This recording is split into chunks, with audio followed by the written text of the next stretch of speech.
Hello everyone, welcome to Techie Bytes from ResoluteAI.in. In this video, we are going to learn importing from data sources in Power BI.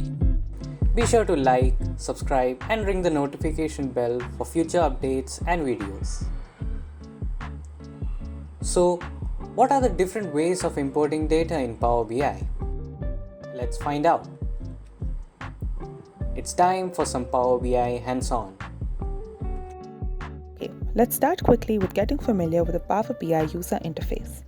On the top, we have a ribbon with lots of functionalities, which are accessible by one click. On the left, we have Report View, Data View, and Model View, where we can see the different forms of the data. These are the most commonly used data sources. Now, to import your data, click on Get Data in the top ribbon. These are the most commonly used data sources available. Click on More, File, Database, Power Platform, Azure, Online Services, and others are the 99 plus data sources that are available. Give you a quick demo of all the popular data sources. First, select All, Text/CSV, and connect. Select your CSV file and open. This is how your CSV table will look. It's a preview. Click Load. This is how your data will look on the Fields section. This is how your data will look on the Data view and Model view.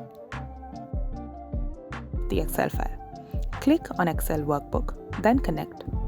Select the file you want to use in your report and open. Select all the data tables that you want to use in your report. Click on Load. It will take a few seconds to open. This is how your data will look on the Fields section. This is how it will look on the Data view. This is how it will look in the Model view section. SQL Server Database using the Import function. In the Get Data tab, select Database. Select SQL Server and connect. Enter your server and database name. Select Import and OK. Select the tables that you want to use and load. It will take a few seconds.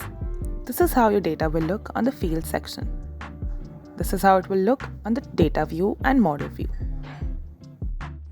Yeah, but what's the difference between direct query and import? In import, you have limited data access, whereas in direct query, you have unlimited data access. Also, in direct query, you cannot use DAX functions for manipulating your data. Both of them have their pros and cons, so choose what you want to use.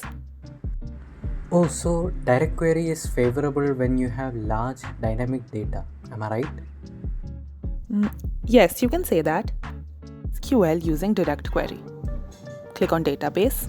Click on SQL Server Database and connect. Enter the server name, database name, and direct query. Click on OK. Select all the tables you want to use in your report. Click on Load. This is how your data will look on the Fields section. To note is that Data View option is not available. This is how your data will look on the Model view.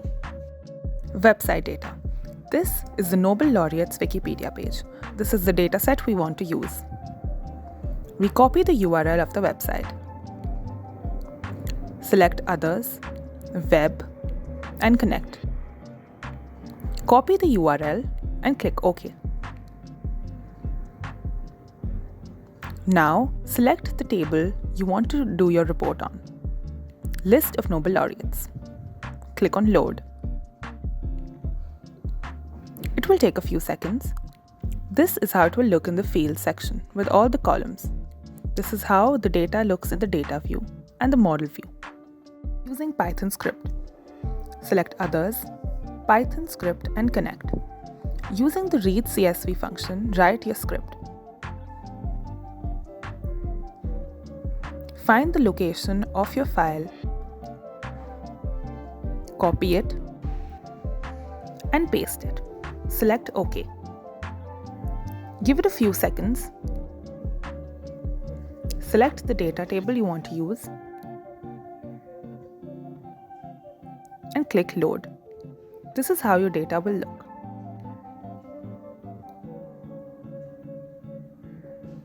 Getting data from these data sources was quicker than I thought.